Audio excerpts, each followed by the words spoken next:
agree with all the things said before. And just to sort of add to the conversation, I actually think that diversity starts from the top. I think that when the leadership ensures that they develop for themselves that important feature, it becomes then possible for them to be able to get people who want to hire people with that broad mind.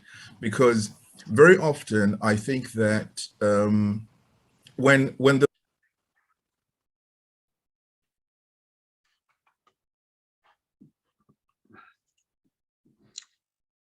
Good morning, Megan. Hi, good morning. How are you doing? Not too bad. This is Shaw. I'm the VP of Global Outreach at G-TAC here. I will be your host this morning. It's lovely to meet you, Shaw. Thank you for having me. Megan, this is Xinhong, the coordinator. Hi, we exchanged a lot of emails. It's lovely to meet you in person. Yeah, great to meet you in person as well. I think we met somewhere in one of the conferences. Yeah, even with Shaw. Yeah. So hopefully the traffic is not too bad in Toronto. Yeah, there was a major stop. I am so glad to be working from home right now. Oh, that was a totally different story. Yeah. You folks are in Ottawa, right? Yeah, we are in Ottawa. How's the weather there? You've got quite a snow. The roads are clear. Good. Good. Yeah, unlike Torontonians, we here people here in Ottawa, we can handle snow here. Yes, you're right. I was looking out my balcony yesterday. I still could not see plowed sidewalks. Oh yeah, I mean, pretty much by yesterday afternoon, a lot of roads are clear already. I mean, like the sidewalk and everything. That's well, you know, we're used to it, right? I mean, even though you usually do get more snow than us. Yeah, you're already used to it. Yeah. And colder. Yes. Yeah. But I still love Ottawa more than Toronto. Ottawa is so beautiful. I like Ottawa. Yeah, it's quiet and safer, and so easy to get everything. Yeah. And excuse me, Megan, we're going to use the master slide. So after the introduction by Shaw, and we're going to pass the remote control to you. So we're going to practice a little bit. So now I think now you can control the screen. Let me pull up my presentation. You don't need to. You just look at the screen, and on the top of it. So I do have a few extra slides. I actually added a couple of slides. Okay. Not a problem. I can just talk about them actually. But I want to use this slide deck. It's up to you. If you think it is very important, you want to share from your end, we can stop sharing and let you to share. But we usually use this master slide just in order to reduce any of these kind of I did add about 3 slides just to give some more context around interview preparation and behavioral and situational questions. Maybe if it's not too much trouble, if I could share my deck, and then right after our presentation, I'll send you my updated slide deck. Yeah, for sure. Okay. So then let's do it this way. And after the introduction by Shaw, and we're going to stop sharing and let you share your screen. That's perfect. Okay, perfect. Oh, and I see lots of people logging on. That's wonderful. I'm grateful for this opportunity.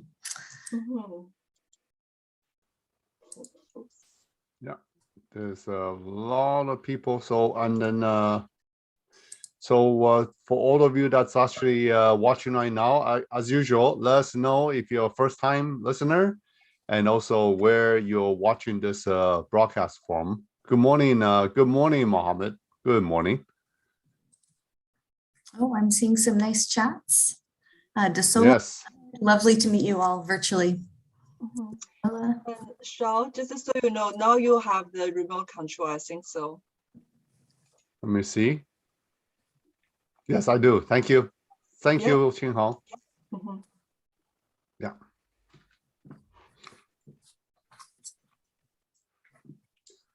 Okay. for all of you that's already logged on, just know that we'll start officially in 5 minutes at 9 a.m. Eastern time. So if you guys want to grab a tea, grab a coffee, grab a beer, grab a wine, no, That's not you, right. Megan. It's later in the year. Am I allowed to have wine? It might enhance the presentation. I do have my coffee. Yeah, and I won't tell you what's inside this mug. Anyway, no, okay. Yeah. So get yourself comfortable, because you guys are in for a treat, because if you are looking into this nursing sector, which is like one of the I don't know. I run out of I think even the politicians run out of adjectives in terms of You're right. how desperate we need yeah, can't be overstated. Yes. Yes. It's good. Good evening to our friends in Philippines. So somebody did get our message. Yes.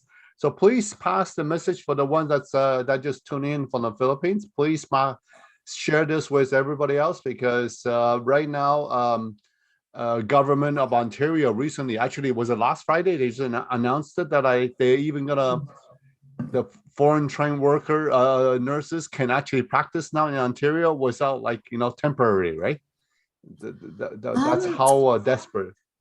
Yes, I don't have too many details on that. I can look into this further. I know that get internationally educated nurses into long-term care homes. I don't think regulated nursing positions, but no, they can work as a PSW or yes. That's right. Yes, that's been the case for a while now, and we do a lot of work in the pre-arrival program because the licensure process can take such a long time. We help people access those jobs. Okay. Yeah, your healthcare skills are very needed. Yeah, Megan, how's your French? It is unfortunately terrible, and I noticed some. Okay, that's fine. That's fine. I don't have any French capacity. Marie Flavie, désolé parce que notre présentation seulement c'est en anglais aujourd'hui, parce que Megan c'est de Toronto, Ontario. C'est tout le monde, je pense la longue majorité c'est en anglais dans Ontario, mais juste registré pour notre atelier sur le 3e février, c'est en français, ok? C'est seulement en français.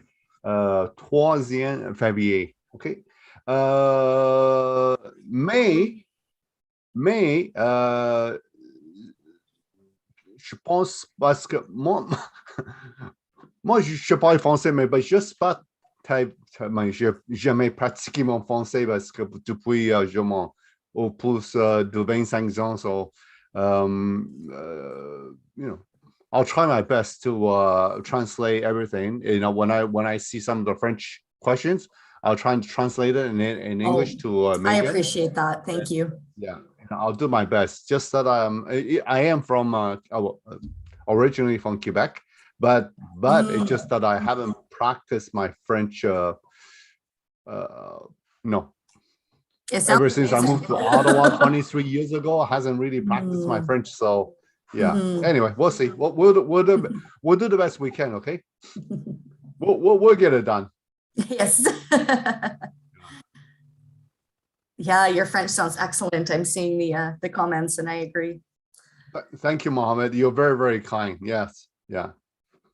Well, this is one thing that a lot of you, funny thing that a lot of you are watching this. I want to let you know is in Canada, I would say you'll be shocked.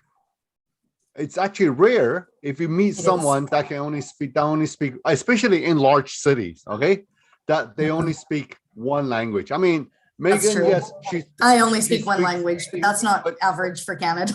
I know, no, but we all have to go through some sort of French language training. Doesn't matter where you are in Canada, right?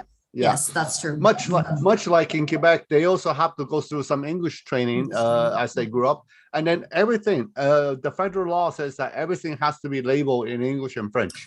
So it's actually what I would say from my perspective is but just about the people in my circle that I hang around. They all speak more than one language, obviously, because I love that. the ethnicity, right? The Chinese and the Asian the background.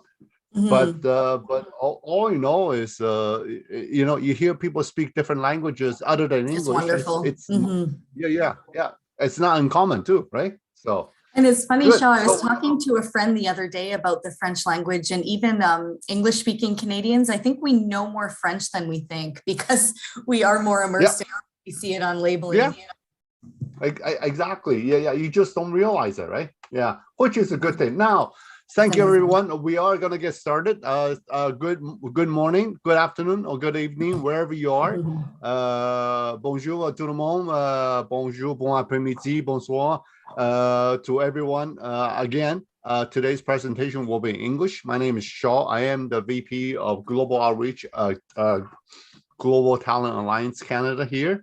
And I am very, very proud to be your host this morning. And we have a wonderful, wonderful guest today to talk about nursing industry here in Ontario in general, but I'm sure in specific, but I'm sure she probably know more about these questions. If you have a question that's related to other provinces, I'm sure she probably know more than I can tell. Now, and if I don't know the answer today, I'll get it for you. Exactly. Yeah, and you are welcome to put your question in French if you want. I will do the best thing I can to try to translate it for you. And of course, like I said earlier, if you want to put it in Chinese or in English, that's fine too. I mean, I can read all three languages, so that's good. Sorry. Yeah. I said you're trilingual. It's amazing. We try anyway. So today's topic is talk about starting the nursing registration process and leveraging transferable skills for employment here, and it's going to be presented by Megan Wankel. That's right, Wankel. You're one of the first people who said it correctly. Okay, yeah. And she's the program development of professionals. Sorry, my screen is a bit fuzzy. So, but anyway, that's all right. I can read out my title. Yeah. Yeah. Okay. So, for those of you that's tuning in for the first time, today is Global Talents Alliance Canada. We have over 10 years of experience serving skilled workers for settlement and employment needs across Canada. So whether if you just arrived in Canada or you're about to arrive in Canada or you're thinking about coming to Canada, this will be definitely we're definitely the place that you want to visit and talk to. We have helped thousands of newcomers found job all across Canada, and we also help skilled immigrants, professionals from outside through employer sponsorship, GTS, coming to Canada and to work with first with work permit and then later on with their PR application as well. And now we are more and more into helping. This is not because of what we want to do, it's because of the market wants. Is we're helping other agencies or governments or provinces, like I said earlier. February 1st and February 3rd, government of Ontario, New Brunswick will be doing presentations. One on February 1st is in English, and February 3rd will be in French. It's all about a nursing career, right? Whether it be registered nurse, practitioner nurse, or PSW, or even nursing assistant. There are tons of opportunities in New Brunswick. So we partner with agencies, we partner with municipalities, and we partner with provinces to help attract some of the best talents around the world to come to and work and live in Canada. Obviously, at the same time, a lot of Canadian businesses, employers come to us because they are such a critical shortages of talent. So they come to us to help them source these talents so they can grow. So in essence, if we have to put everything in a nutshell, G-TAC is your global talent pipeline builder. We have tens and thousands of qualified, skilled professionals in our database that we'll be happy to let the employers or organizations to share to meet their needs, talent needs. Okay, so and all our workshop we do at least 2 workshops per week. In this case, this week is special. We have 3 workshops. All workshops are live and they're free to attend. It's open to anybody across the country and around the world. And I can see right now, I mean, the last time I did a quick count, there's about 20 people from 20 different countries that's already tuning into today's workshop. And we also have career-related workshop, such as tomorrow. Every Thursday morning, there's a Meet the Employer, and tomorrow will be Sophos, one of the largest cybersecurity company that will be presenting. So any one of you that's looking for IT, especially in the field of cybersecurity, please register. And I know that the registration is already gone through the roof, but once you register, please come online soon, because there is a cutoff in terms of how many people can be admitted on a Zoom platform. Okay. And we also talk about some of the labor market information, such as today. Megan will talk about the labor market information for nursing in Ontario. And we also have many jobs that's exclusive to GTAC. In fact, I do have a few jobs right now that's actually for GTS sponsorship. Anybody that's in ASICS design engineer, ASICS design verification engineer, ASICS embedded software engineer, software engineer in general, all these are very in hot demand, and employers are ready to pay top dollar, including sponsoring you to come to Canada to work. Okay, so please get in touch with us if you're interested.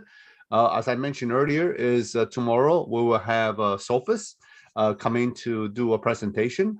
And then on the 27th, we have Technical Safety BC. So we have employers in the West Coast that will do a presentation. And then, of course, is how to be successful in an accounting career. This is a course that we, GTAC, teach, we conduct. So we just recently completed our last cohort last week. And then our next cohort will start soon. So if you are interested in participating in this accounting course, by all means, get in touch with us. 75% of the people that graduate from this course get a job in that field within 3 months after they finish the course. Okay, all the instructors are all professionals. We have CPAs. We have a professional career coach that help you with your resume and with your interview skills. So all these are all included. And of course, I will review all the participants as well. And of course, if I see some of them that fits the criteria of the employers I'm working with, it's easy, because it's just a straight referral. Okay, so this is a very simple process. And you're interested, get in touch with us go to a GTAC website, www.g-tac.ca. Or get in touch with us. Our email is info@g-tac.ca. So as I mentioned earlier, is February 1st is Government of New Brunswick will be presenting about nurse health workers in general needs in New Brunswick, especially registered nurse, practitioner nurse, unregulated care providers, and so on and so forth. So all these are all in high demand in New Brunswick. This is February 1st, it's in English. February 3rd will be in French. And this is the cybersecurity fundamental course that we just started. The last class started last week. Sorry, the current cohort started last week, and this is a 10 session. So it will end on this Friday. It's a 2-week course, and it's conducted by industry professionals with over 25 years of experience. And this is the accounting cohort that I mentioned earlier. We will have another new cohort start in a couple of weeks. So if you're interested, by all means, get in touch with us. You can send your inquiry to song@gtac.ca. Finally, now I'm gonna pass. Megan, you're gonna share your screen, correct?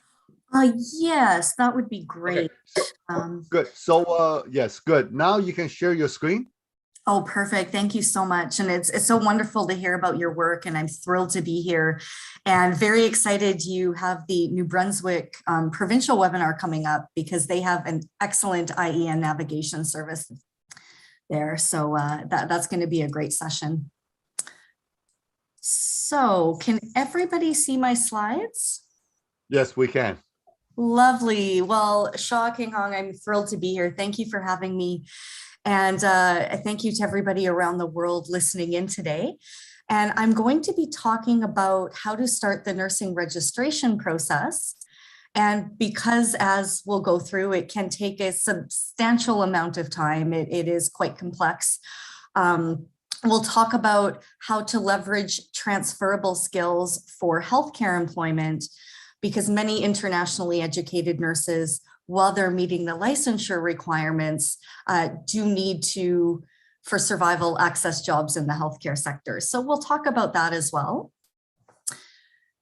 And I'm going to quickly start with an overview of an environmental scan across Canada. We'll cover the Canadian nursing designations. We'll talk about how to open a file and start the assessment process and proceed through the regulatory licensure process. We're going to cover the registration requirements that are common to every regulatory body in Canada. And then we're going to switch the focus to transferable skills for accessing non-licensed alternative healthcare employment while you're meeting the licensure requirements, and some pre-arrival tips on what people can do to prepare for arriving in Canada. And I'll end with a little bit of information on our free pre-arrival supports and services program that Care Center has operated since 2016. And we'll talk about the eligibility requirements for that. And whether people are eligible for that program or not, please do reach out to me if you have any questions about nursing in Canada, and I'm happy to provide all the help that I can. And as you can see, we do have a lot to cover, so just let me know, Shaw, you can let me know if I'm going too quickly. So we talked— Not a problem. Go ahead. Oh, you're doing so. You're doing it. fine. Oh, thank you so much. I appreciate it. So we were talking about this before the presentation started, but Canada is very blessed to be the most diverse country in the world. And we were applauding how many languages that you'll get to hear spoken in Canada, which is incredible. So nurses in Canada serve a very diverse patient population, work with diverse colleagues.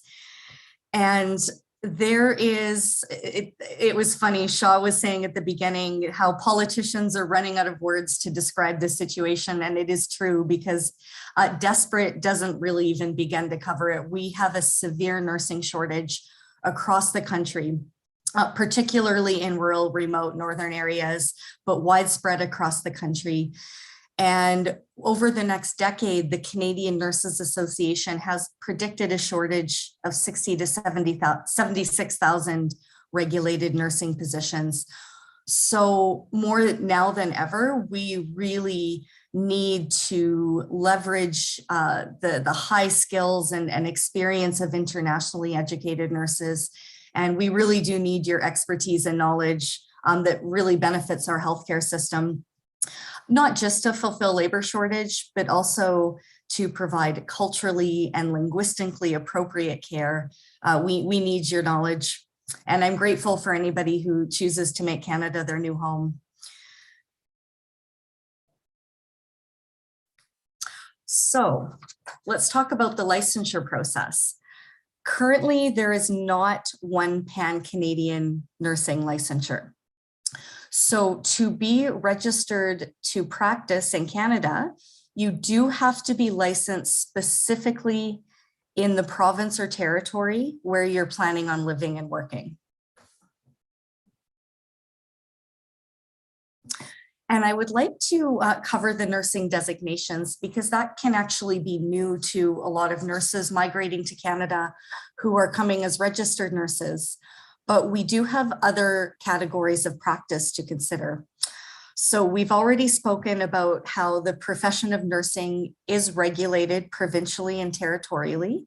That is in keeping with the principles of professional regulation endorsed by the International Council of Nurses. And we're going to talk about the assessment process momentarily. In order to be part of the regulated nursing profession, you will have to first go through the assessment process and successfully meet all of the requirements for registration. But to cover the categories and the types of assessments people can apply for, we have really three main nursing categories. The first one noted in red is registered nurse. That is called the same category of practice in every province. Where it can get a little confusing for new Canadians is we also have a category of practice called licensed practical nurse. And licensed practical nurses in Ontario and Quebec are called registered practical nurses. So LPN and RPN, and that is the exact same designation. It's just LPNs are referred to as RPNs in Ontario and Quebec. Just to make it a little bit extra confusing, there is a completely separate designation only in Western Canada that is also referred to as RPN, and that refers to registered psychiatric nurse. So if you are in British Columbia, Alberta, Saskatchewan, Manitoba, or the Northern Territories, and you hear the phrase, I am an RPN, they're actually saying they're a registered psychiatric nurse.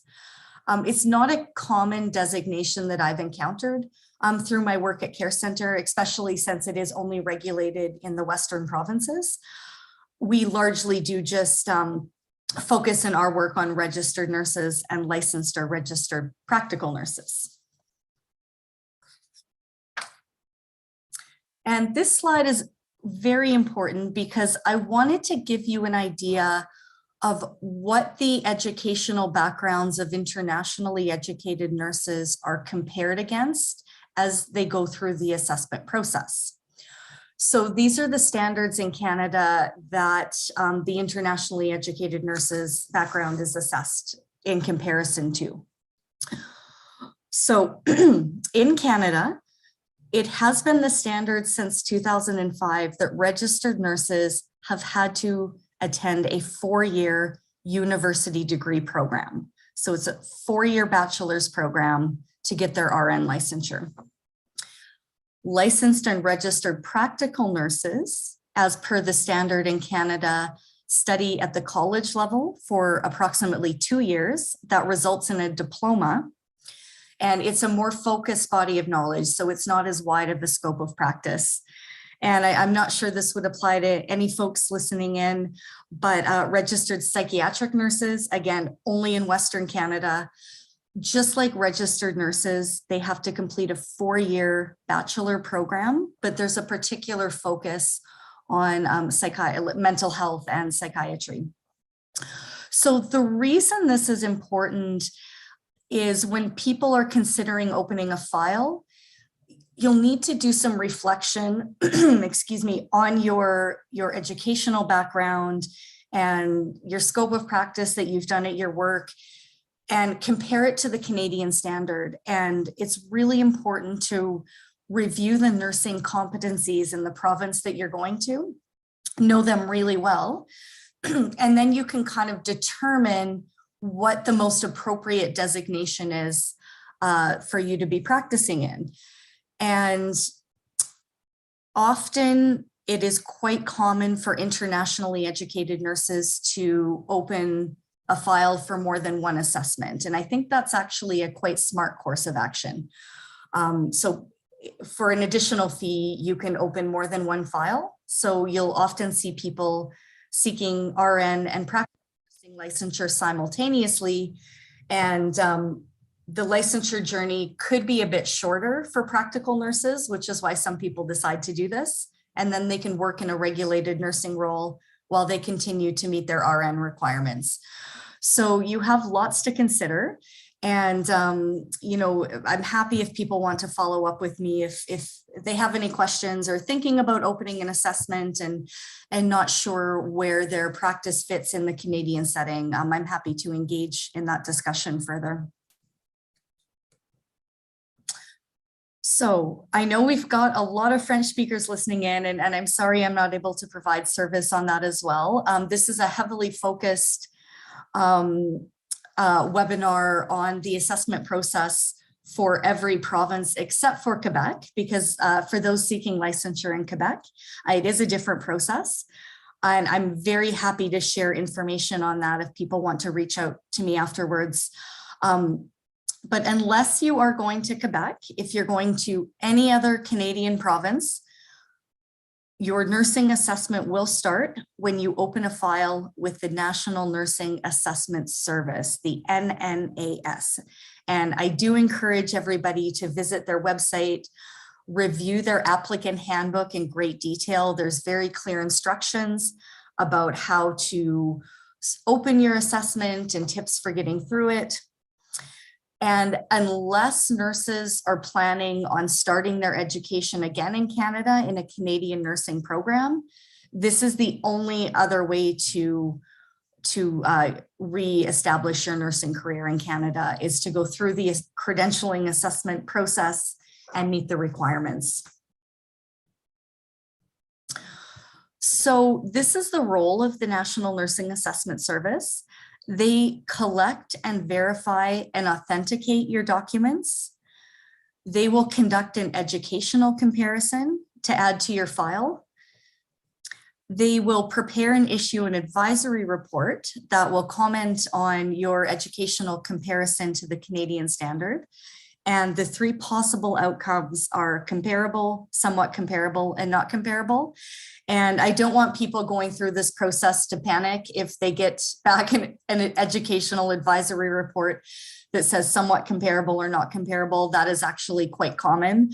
Only one piece of your file, and it's not a reflection on people's background or education, which has been excellent.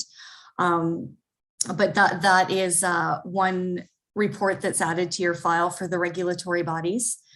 And before your file is passed on to the regulatory body for assessment, the National Nursing Assessment Service makes sure the file is complete and contains all of the documentation that the regulatory body will need to conduct their assessment. So the National Nursing Assessment Service has no decision-making authority themselves, but they collect documentation for the regulatory bodies and they pass your completed file on to the regulatory bodies. So it's actually the regulatory body in the province you're seeking licensure that will send you guidance on the next steps you need to take after they're done their assessment. So for example, if you are migrating to Ontario, you will be getting your file passed on to the College of Nurses of Ontario, which regulates registered nursing and practical nursing. So I won't dwell too much on this because I encourage everybody to go to the NNAS website. Again, review the applicant handbook in detail, but these are the steps you're going to need to undertake.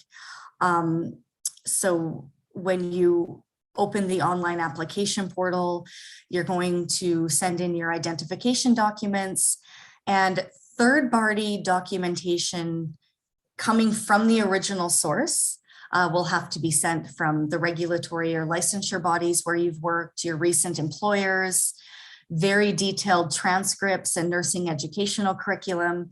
Try to make sure the original sources send detailed information for your file as possible. That's a pre-arrival tip that I give people. Language tests where applicable, we're going to talk about that in a second. Every regulatory body in Canada has language tests and very high benchmarks that you'll need to meet. Once your complete documentation has been collected by the NNAS and they've issued your advisory report, you will be able on your online portal to request that your file be forwarded to the regulatory bodies for assessment. So I'd like to talk about language, and I do have free language resources I'm happy to share with people for the IELTS and the CELBAN, which are the two English language exams accepted by the Canadian regulatory bodies. I've noted the benchmarks that you will need to meet on the slide. And I would like to note there are 3 provinces in Canada where you do not have to prove your language fluency while your file is at the NNAS. And that is British Columbia, Ontario, and New Brunswick. So for every other province in Canada, you do have to submit language results while your file is at the NNAS for your file to proceed. If you're coming to BC, Ontario, or New Brunswick, you can tell the NNAS that you're going to one of these 3 provinces and you're going to wait and prove your language fluency at a later date.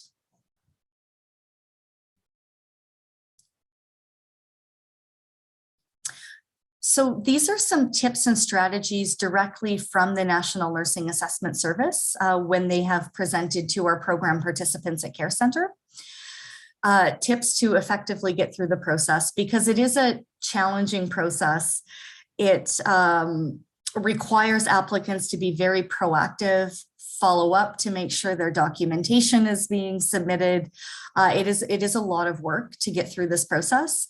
And ideally, it should be started at least a year before you're arriving in Canada, best case scenario, because the NNAS has shared with us that on average, from the date that an applicant opens a file to them getting their complete documentation in that's required for the assessment, that takes on average 9 months.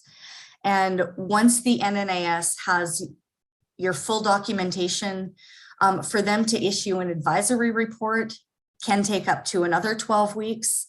So at that point, you're looking at a full year before your file is even passed on to the regulatory body to get assessed.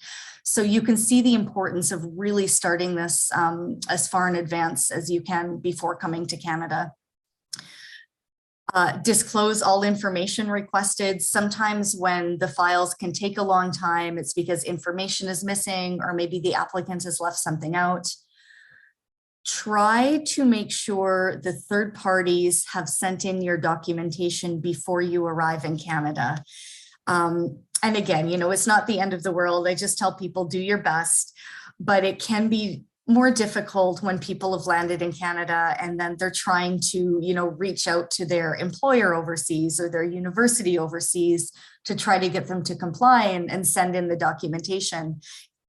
It's much easier if you're actually physically there and you can tell them in person exactly what you need to do. And the best pre-arrival tip I can frankly give you is to proactively monitor your progress. The National Nursing Assessment Service has excellent customer service. Reach out to them as much as you need to make sure the documentation is being received, what else you can do to move your file along. Reach out to them as frequently as needed and as you can. And focus on the province where you will be living and working. Visit the regulatory body websites frequently. Become familiar with the nursing standards. And here's all of the contact information for the National Nursing Assessment Service, which of course is on their website. And if people listening in have or will be opening a file, keep this slide handy and all of this information is on their website. And we're going to talk about the registration requirements that need to be met for every regulatory body in Canada. And this includes Quebec. Even though the assessment process in Quebec is only done through the regulatory body, you don't open a file with the NNAS, you open a file directly with the OAIQ. But these are the registration requirements for the nursing regulatory bodies.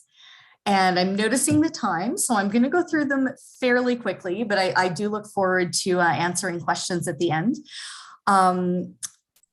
So the Megan, don't worry if you're okay. If you're okay with time, I mean, we can go like 10-15 minutes past 10. Amazing. If that's okay. Yeah. Yeah. If that's all right with everybody, I am okay with time. I don't have another. Yeah, because your presentation is quite important. It is very important. That's true. Well, I appreciate that. So go ahead and finish your presentation, and we'll worry about the Q&A a bit later. Okay. Perfect. Thank you so much. So the first registration requirement is completion of an acceptable nursing or practical nursing program, or what is deemed equivalent. So you may or may not have to do some academic bridging, and you will not know whether you need to do academic bridging until you've gone through the assessment process. So I know that can be a little frustrating for people to plan ahead to meet the requirements, but you can't actually enroll in academic bridging until you have the regulatory guidance letter saying that you need to do it. You need to have evidence of recent safe nursing practice. So that in every province in Canada, there's a time frame that you have from the last day you've worked as a nurse to either get through the process and become registered, or to get through the process and start an academic bridging. So it's that time frame since you've worked or studied as a nurse that you need to maintain for your practice to be up to date. So in every Canadian province, again, except for Ontario, in every other Canadian province, you have a 5-year window from your last day of practice as a nurse to get through the assessment and either start studying to meet the requirements or become registered before your practice is considered expired by the regulatory bodies. And if nursing practice expires after 5 years, you either have to reestablish your nursing practice, which for some people means, flying back to countries of origin and getting jobs. We have a new safe practice project in Ontario, which is great, which tries to deal with that issue. But in Ontario, the safe practice window is only 3 years. So if you are listening and coming to Ontario, that's really important to note, because that's a very limited amount of time that you have to go through the assessment, meet the requirements before your practice is considered out of date. So keep that in mind. All of the safe practice windows can be found on the regulatory body website. So if you want to locate the specific information for the province you're going to, let me know. I'll give you my email at the end of the presentation. You will have to complete the National Nursing Registration Exams. For registered nurses, that is the NCLEX. For registered and licensed practical nurses, that is the CPNRE. Or if you are in British Columbia or Ontario, the practical nursing exam is the REX-PN. Again, happy to share study resources down the road for people preparing for these. So there is another recent change I would like to let people know about if you are seeking licensure in Ontario, and it's a positive change. So the College of Nurses of Ontario has recently stated that if you have passed the NCLEX since 2013, you don't have to do any academic bridging and you get your education equivalency met. So that first requirement, if you have passed the NCLEX or you do find a way to take the NCLEX before getting to Ontario and you pass and you submit that proof to the College of Nurses of Ontario, they will meet your educational equivalency. So because of that change, nurses coming to Ontario sometimes consider opening an assessment in another jurisdiction that accepts the NCLEX, like the United States, where they'll get eligibility to take the NCLEX earlier. And if they can pass that and submit proof, they automatically get their education met. Nothing else in the NNAS process would change. Everything else is exactly the same. So that is something to keep in mind if you are planning on seeking licensure in Ontario. You're going to have to complete an online jurisprudence exam. That shows that you're familiar with the standards and policies governing nursing in the province. We've already talked about language fluency. The English language exams accepted by the regulatory bodies are the CELBAN and the academic IELTS. And again, happy to share free resources with you, just let me know. You have to be a permanent resident, and that's also a qualification for enrollment in our pre-arrival federal program for nurses, as I'll talk about at the end. So you do need to be a permanent resident or citizen. That is a requirement of every regulatory body. And that's not to say there are people, the assessment process for nurses is not linked to immigration. So people can start an assessment at any time, but I always like to caution people because it's a very difficult position to be in if you've opened an assessment. And I've encountered people in the past who have paid thousands and thousands of dollars on the Canadian nursing assessment, and they have not been granted migration to Canada. That's not to say it's impossible, but it's not a journey I'd recommend. When folks contact me from overseas, I say, try to sort out your PR status first. Once you know with certainty you're coming to Canada, then you start the NNAS assessment, try to get as far ahead as possible. And of course, there's people coming on work visas and student visas going through this assessment process. And again, not a path I'd recommend if that can be avoided, but I know people do come on those statuses. Unfortunately, people aren't entitled to any supports to get through this process without PR status, which is unfortunate. But if you are in a case where you've met all of the registration requirements, but you do not have PR status, you would need to call the regulatory body and have a file review and see if a temporary licensure can be granted. So I'd encourage people in that position to reach out to the regulatory bodies to discuss that. But PR or citizenship is a requirement. And of course, good character and suitability to practice. And I'm sure we're going to have lots of questions about that. But I'd like to actually switch up the focus now to talk about transferable skills. And a lot of this guidance I'd like to chat about. Make sure I didn't miss any slides. No, I don't think so. So I think there might be a few slides missing on this one. I'd actually just like to maybe, nope, we're okay. That will be at the end, some more tips.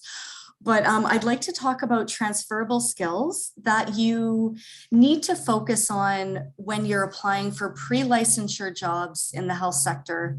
We're going to give examples of that. But these strategies, of course, can be used when you're applying to regulated nursing positions as well. But because on average, it can take internationally educated nurses anywhere from 2 to 4+ years to get their nursing licensure. Often people do need to consider working in non-licensed healthcare roles while they're meeting their requirements. And some of these temporary alternative jobs are really great to access while you're pursuing licensure because you're becoming familiar with the healthcare system. You're networking and meeting other interprofessional healthcare colleagues. And really, as nurses, I've worked with people in the past from all different occupations, and really nursing is one of the most highly skilled occupations I can think of. You have received training that is so excellent and practical. And I'm not just talking about the scientific training, but just so many relevant applications to many other jobs in every aspect of life. And it's a great idea to do some reflection before you come to Canada and think about the options and determine what type of job you may want to do temporarily when you're seeking licensure in Canada. And employers do look for and value people who can demonstrate a very strong set of transferable skills. And we can sort these skills roughly into 3 categories. So we'll talk about professional, practical, and personal. Professional skills are the specific talents you need to pursue a particular occupation. For example, as nurses, you all have very specific clinical skills. You need to be good at sciences, but you also have incredible practical and personal skills. So practical skills are the natural or acquired talents nurtured throughout life, both at work and play. You're communicating, your interpersonal skills, you're listening, negotiating, conceptualizing, planning, problem solving, setting goals. And then personal skills are your natural abilities to get along with others, show that you're flexible, you can adapt to new situations. So often people forget to focus on these and really let your personality shine when you're meeting employers. Show people your creativity, your self-confidence, your self-awareness. Flexibility is a big one, especially these days through the pandemic. Nurses need healthcare, or pardon me, employers need nurses and other healthcare employers, personal support workers, medical admin, people who are flexible and can adapt to change. So just to give you some examples of transferable skills that participants in my program have noted when they're applying to other non-licensed health positions. Not a comprehensive list by any means, but it's always really fun doing employment counseling with people in my program because, you know, they'll say to me, I'm a nurse, like, what do I do if I'm not in a nursing position? And I'm like, look at all of these other incredible skills that you have in project management, supervising and mentoring and teaching other nurses, building relationships with diverse colleagues and stakeholders. So just remember how incredible your nursing experience is and how valuable it is. And I think it's a great idea for people to do some reflection again and make your own list of knowledge and skills you've used throughout the years and think about how they can be applied to different employment opportunities. And again, not a comprehensive list, but these are some of the numerous potential jobs that IENs, internationally educated nurses, have pursued while they're meeting their licensure requirements. As you can see when you review this slide, some jobs may require some additional certification.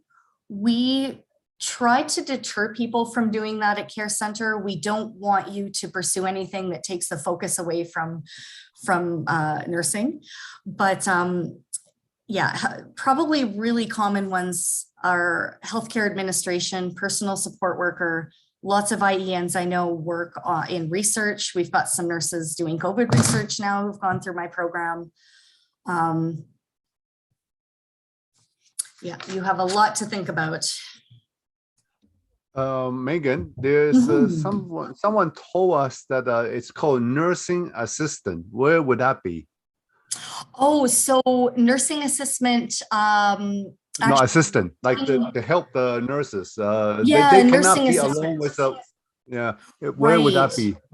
Would that be? That could be. That could fall medical office auspices. Assistant. No, that's not it. Yeah, more like a personal support worker type role. Yeah, PSW. Okay, I see. But no, but they don't need license. Yeah, often personal support workers, depending on the province you're going to, do not require any further licensure. So, okay. Yeah, that's a great question. My recommendation is when people are reading through the job descriptions, it actually will say pretty clearly whether a licensure is required. But I was speaking to one of our nurses yesterday who had arrived in the Maritimes, who was looking at nursing assistant roles, and there were some non-licensed roles. So it kind of depends on the job description, but yeah, that's a common one, as is medical administration. So filing and, you know, working in an office, doing reception work. Another really common one that nurses in my program have done is working at a nonprofit agency or social services agency. or a settlement agency even, or working on a public health teaching initiative. Blood donor. We've got IEN's pre-licensure here in Ontario, administering COVID vaccines.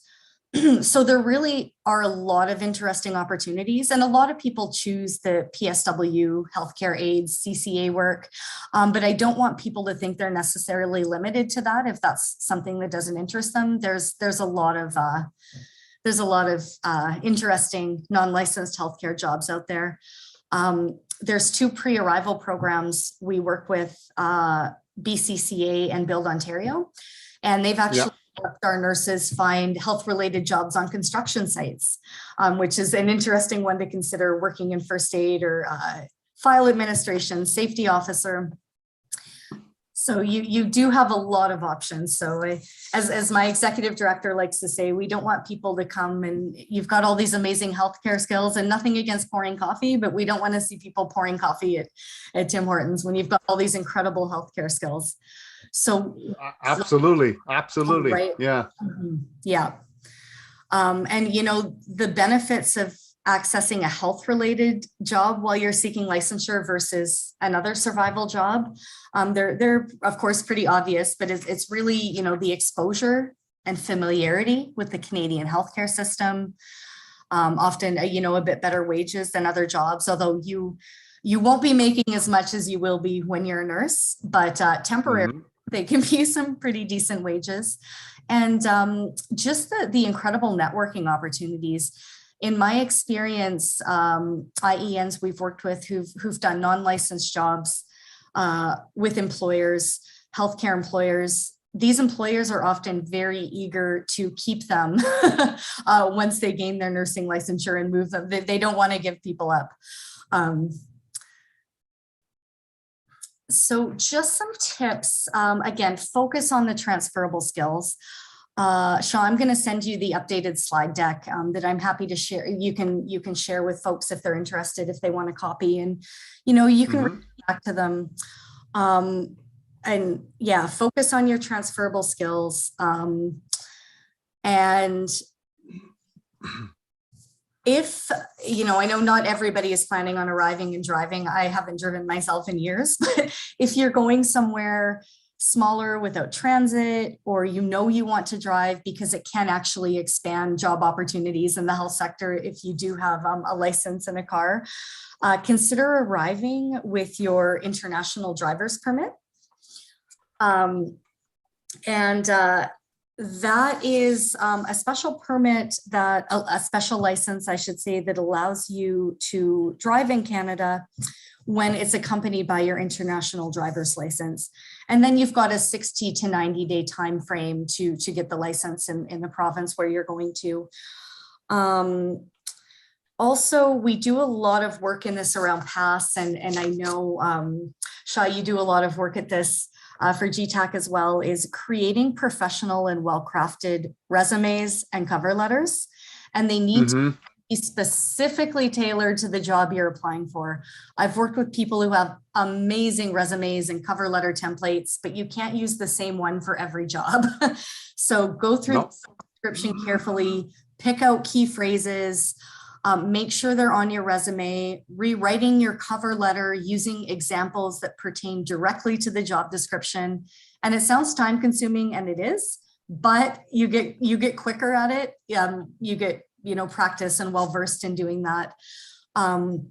So market yourself as the best candidate for the job. And, you know, we've already talked a bit about labor market demographics, and as healthcare workers in Canada, whether you're regulated nurse yet or not, looking for other healthcare jobs, the labor market's in your favor, and I think you'll really get scooped up. But it's still, regardless of that, it still really is important to market yourself as the best candidate. Just some tips for cover letters and resumes. I'll give people a minute to read that through. And, you know, get help from agencies, you know, help from people like SHAR, help from people like Care Centered. Employment counselors can help you develop your resumes. And I just wanted to talk a little bit about interviewing. So interviews in Canada tend to be behavioral or situational based. We very quickly get to those questions. These are the two types of scenario questions, because employers will want to discover how you act in specific employment related situations. So behavioral questions focus on things you have already done. So for example, can you give me an example of the way that you communicate with patients who have a hard time understanding what you want them to do? Whereas situational questions expect you to imagine yourself in certain future scenarios that you may or may not have faced before. So what would you do if the patient you cared for couldn't understand? So just a slight difference. The main difference being that behavioral questions focus on the past, situational questions focus on the future. So the best advice to give, take your time, take a deep breath, listen carefully. I always take notes, but just be as clear and detailed as possible when you respond and highlight your transferable skills. And just wanted to give a few examples of common questions you'll deal with in nursing jobs, or even, some non-nursing roles. The first three questions are more behavioral. The last 3 are situational. And, there's lots of great supports and practice questions people can do. And I do a lot of mock interviews with people. So I'll give people a minute to read through that slide.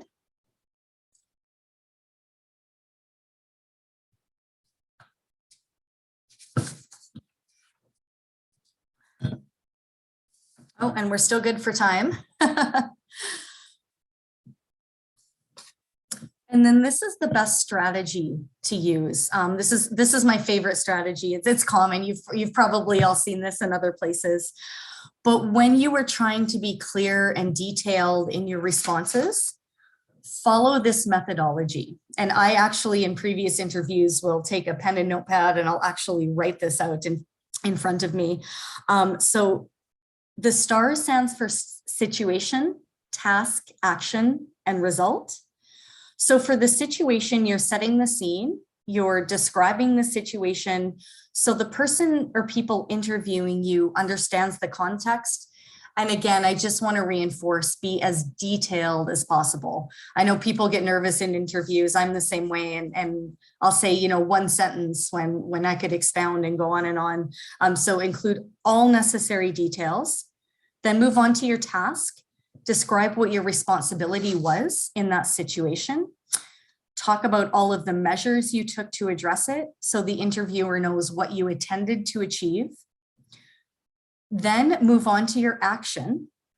Explain exactly what steps you took to address the situation and make sure the interviewer understands your role in resolving the situation, and then the result. Share how the results of your action, led to positive outcomes. And when you break it down into those components, it does become a lot easier to answer these types of scenario interview questions. So I would just like to end with some pre-arrival tips. And again, if you're eligible, I'll talk about eligibility for PASS. I'd love to invite you to join our free pre-arrival program.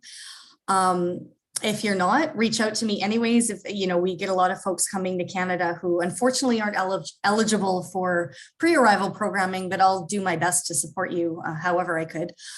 The really key tip, probably the most important one for anyone seeking licensure in Canada, because we know how long the assessment process can take and how detailed and complex it is, start it as far as you can before you come and get as far along in the National Nursing Assessment Service regulatory body process as you can, keeping the safe practice windows in mind, 3 years in Ontario, 5 years in the other provinces. So clearly it's more of an issue in Ontario than it is elsewhere.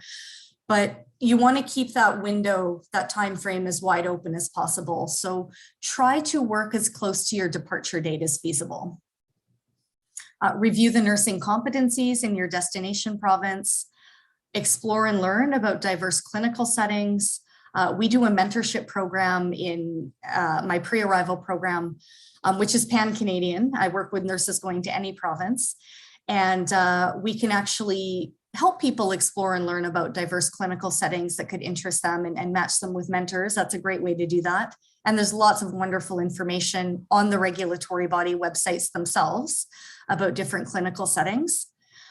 Continue honing and perfecting those computer skills. The licensure exams are computer-based, and really strong computer skills are a requirement for every employer. And sustained language practice. And I'm not talking just about academic proficiency or meeting the regulatory benchmarks in English or French, depending on where you're going. I'm talking about knowing the nursing workplace language. We do a lot of work around that at Care Center as well. And again, even if you're not formally enrolled in our programming, I'm happy to share other free available resources, point you in the right direction. But knowing the cross-cultural communication norms that are common in the Canadian workplace setting is hugely important. Care Center has been around for 20 years, and we have extensive employer partners in Ontario. And employers, we do a lot of work with employers around workforce integration of internationally educated nurses. And employers are always very impressed with the clinical skills and knowledge of IENs, but usually any workforce integration issues come around the communication and cross-cultural communication piece. So people can visit passfornurses.org to learn more about the program. We're one of 16 free pre-arrival programs for people who are migrating to Canada on permanent resident status. We're the only one for nurses. We're actually the only program hyper-focused. Nursing is all we do. That's our only expertise. To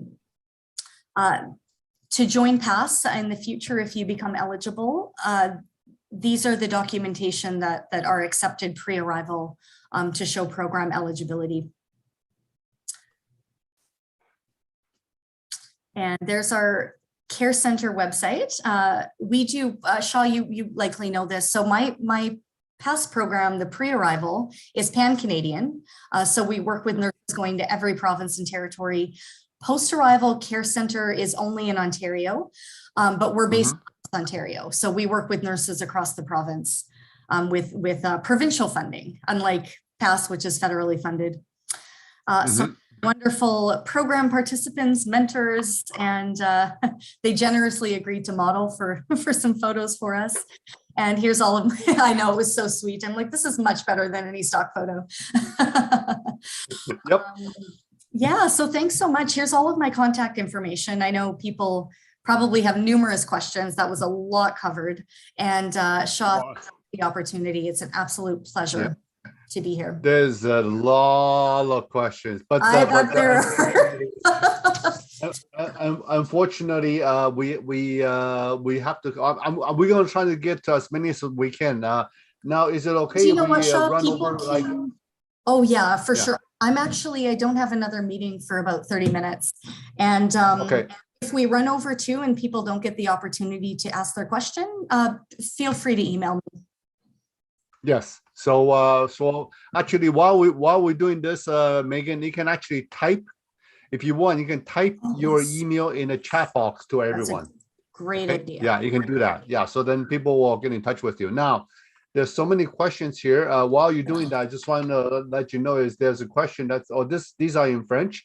So basically, it's like a lot of these questions are for the province of New Brunswick. So, like for example, I'm a nurse anesthesiologist, this technologist, I guess, and I'm a certified nurse specializing in anesthesia.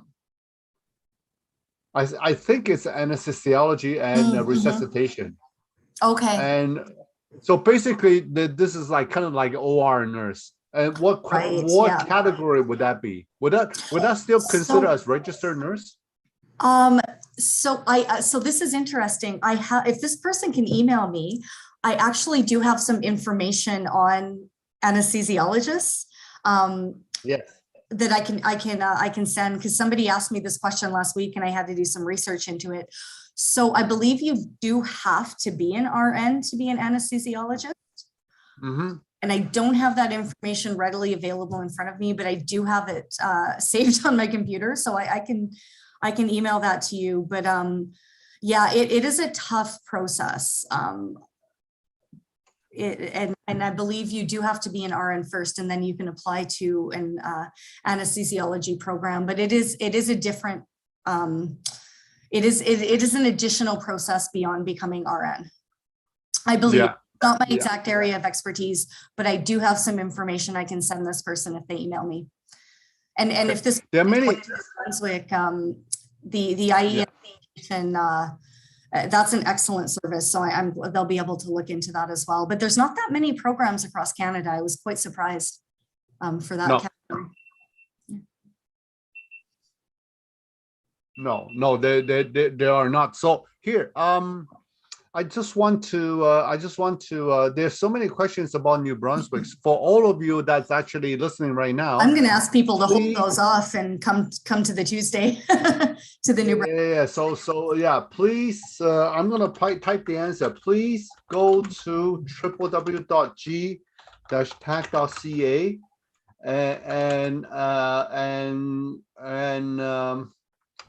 click on upcoming events and register for the 2 New Brunswick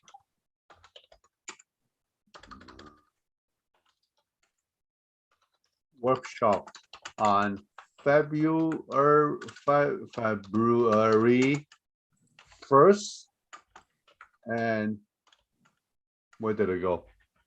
And I know the staff that work there, and you'll be in great hands. Okay. February 1st and 3rd. Okay, so this is the chat box. I just put it in. So please go to the oh, it's the 1st. Mm-hmm. Yeah, first and 3rd. First is in English and 3rd is in French. So there's a lot of people that was asking us about the nursing questions. So and of course you're welcome to get in touch with Megan. But definitely a representative from the government of New Brunswick will be presenting on February 1st and February 3rd. February 1st in English and February 3rd in French. Please register as soon as you can. There are limited spots, okay? Once it's full, it's full. And then if you're not gonna make it, then you probably have to catch the next one. We will be hosting several of the OMB workshop in the coming month. So please, but still, please register as soon as you can. Okay, like everything else. Even as a career counselor, I can tell you right now is if you see a job, you apply as soon as you can. Yeah. Okay. Study have shown that if you apply, like say somebody just posted a job that was an hour ago and you apply right away, chances are they're gonna get a chance to review your resume. Okay, it's very, very simple. Here, my EDE via West is nursing bachelor degree, 4 years. I have an NCLC 6 for TEF Canada. What helped me was for NNSA and NCLEX. Oh, for my case, how long does the training take? Would NCLEX be practical or theoretical exams? Thanks. Do you understand all those things? I do. Yeah, okay, those are amazing questions, Mohammed. So let me scroll back up so I don't want to miss anything. Yeah, so it is unfortunate that the WES assessments are not helpful for your nursing assessment. And we've actually brought this up with federal government representatives before, because people often have to do WES for immigration purposes. They are not seen or considered by the National Nursing Assessment Service. So unfortunately, no, the WES will not be helpful. the National Nursing Assessment Service is responsible for the nursing educational comparisons. So that should answer your first question. It doesn't help with NNAS and NCLEX. If you have never taken the NCLEX before, you will have to take that. That is a 100% requirement of every regulatory body. When you get eligibility to take that could differ. So if you go through the assessment process, you're told that you need to do some academic bridging to meet any competency gaps. You need to meet that education requirement first, and then the regulatory body will direct you to take the NCLEX. You've asked a great question about how long training takes. That's unfortunately not possible to answer because every applicant is different. So how much training you have to do will depend on what the regulatory body tells you, if they've identified any gaps missing or not. So you may or may not have to do training. If you have to do full bridge training program, on average, that could take around 2 years. So, it depends on the candidate. It depends if you have to do a full program or not. In terms of the NCLEX and what the exam looks like, so I think it touches on both practical and theoretical, but Mohammed, if you can email me after this presentation, I'm going to send you a list of NCLEX study resources that are recommended by my colleagues. And I have a Saunders NCLEX guidebook, I think from 2020, that I can send you so you can review and see what the exam components look like. And I'm happy to send that to anybody if you want to email me. Okay, good. Now there's so many. Oh, by the way, folks, we just opened up the survey. Please give us your feedback, please. It is very, very important to us. The fact that we are inviting a lot of the guests that we invite for our workshop is because of the requests that we receive from you. So please let us know. And also share your feedback in terms of what other information, or whether if you would like Megan to come back to talk about any specific topic, right? Just let us know and we'll do everything we can to arrange with Megan. Okay, thank you. There was another great question I just saw earlier. Hold on a second. There's so many great questions. I know, I'm seeing all these amazing questions. Okay, so some people say they registered for the February 1st webinar and did not receive a confirmation email. Huh, interesting. We will check, but most people have received it, unless of course it's false. So let me just, we'll check internally. Joan, please, please send an email. Okay, please send an email to info@g-tac.ca. Okay, good. So thank you very much. And I also want to thank all of you that's trying to connect with me on LinkedIn. You guys are sharp, but unfortunately, like every time I tell everybody is, no, I'm not taking any more LinkedIn connections. I rarely do. Every now and then I do accept a connection because the person that want to connect with me came up with a very creative way that it compels me to accept, the press accept. So if you must have a lot of friends on LinkedIn. Oh, I don't even want to. No, it's okay. yeah. Don't get me wrong. It's there's only 24 hours in a day for me. Okay. There was a question. Hold on a second. Let me just quickly. That was a good question though. Let's see. Yes, it is about the workshop for New Brunswick. Yes. So please, February 1st is in English and February 3rd is in French. Now, I just want to, sorry, Megan, I just want to add a little bit about the like specialty nurses. Yeah. Yes. Yeah. Because obviously, I don't know if you know, my son is actually a medical doctor. Oh, nice. Yeah. Well, not nice. He must be worked off his feet right now. Yeah, he's in the ICU treating COVID-19 patients. Yeah. Anyway, but I also know a few nurses So, I mean, I'm at the age where a lot of my friends' kids are either doctors or nurses or special pharmacists, things like that. So, yes, if you want to be an OR nurse, usually that's OR nurse, or you have to be, first of all, you have to be a registered nurse to begin with.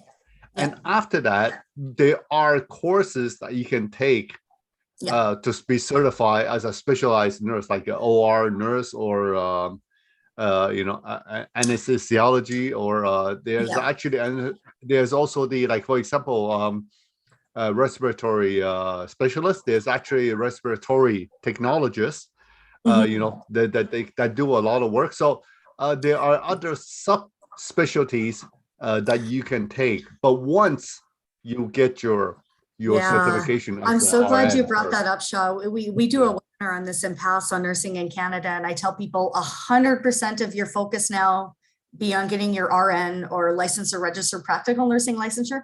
After you do that, the world is your oyster. They're specialized. The Canadian Nurses Association offers 22 clinical specialties. For both practical and registered nurses, there's a lot of incredible opportunities to specialize. Yeah. Wow. Now I shouldn't say this. Now people is asking me, what about respiratory therapy? Yeah. Oh, well, those are now you're getting too detailed. Okay. Yeah. Yeah. So, but do you know what? I'm happy to research those questions for people if they want to send me a message about what type of certification they would need. Send an email to Megan and she'll try to help you. Yeah, absolutely. Yeah, and for those of you that's listening, is my job was to send the kid to med school. I don't. After that, it's up to them. So I'm not that good at all the details. It's a costly endeavor. I saw a question about a midwife too. So I'd ask. Oh yeah, there was a question about midwife. Yes. Yeah, that person can email me as well. So that's not my specialization. We only do nurses, but I do have referrals. So I can tell that person exactly where to get the information on the credentialing assessment for midwifery if they email me. Okay. So I see that there's a few people says they never receive a confirmation for the registration. So we are going to look into it. I suspect it's probably full, but we are going to look into it. Thank you for bringing that to our attention. But as you can see on the screen here, if you have any other questions, please, if you register, you haven't received a confirmation, please send your information to info@g-tac.ca. Okay. Or check our Meta book page, Facebook page, or LinkedIn page. Yeah, I forgot they're called Meta. Yeah, Meta now. Yeah, it's let's see. There was there is midwife. What's the process? I'm a midwife of 8 years of experience. I'm currently in Canada with work permit, and my permanent residency is in process. Hey, amazing. Sana, you know what? I don't think you need to worry. Okay. I really don't think you need to worry about your PR process as a midwife. If you're on a work permit, email me. I may have some employer connections for you even before you get registered. Yeah. Speaking of employer connections, so Megan, do you like, for example, we are getting a lot of requests from like a registered nurse or a practitioner nurse licensed in their country, and they're always asking us for like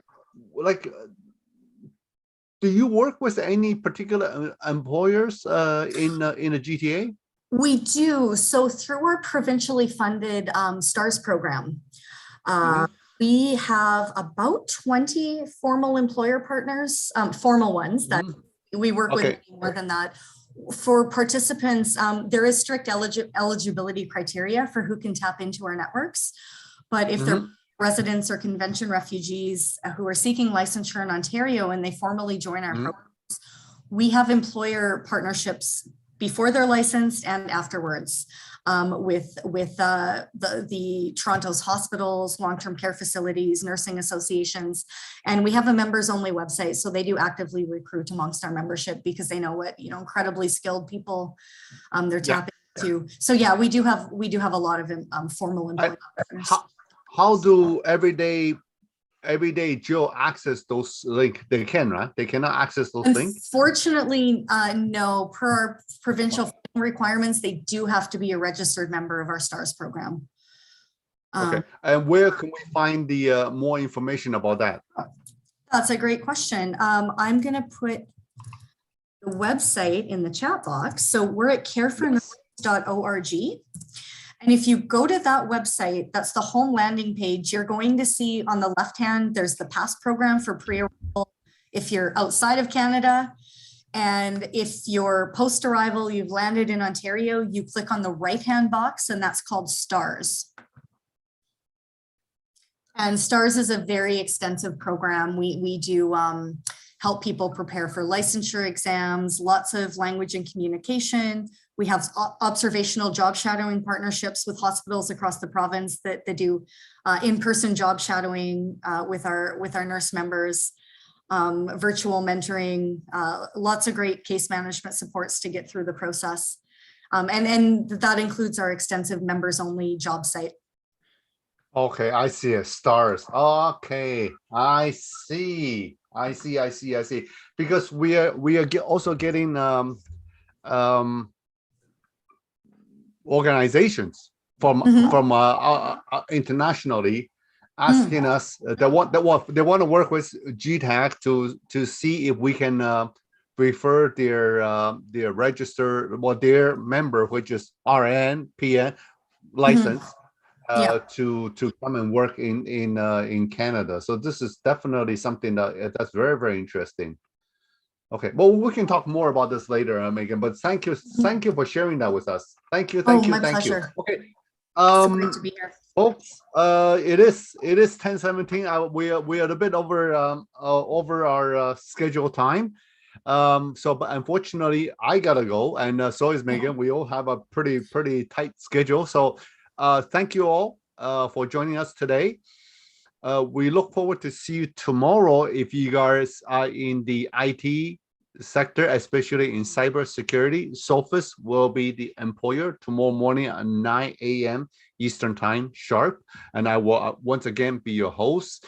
Unfortunately, our organization also got hit with COVID because a few of our key staff has been sick for the past 4 weeks. Oh, sorry to hear that. Wish them speedy recovery.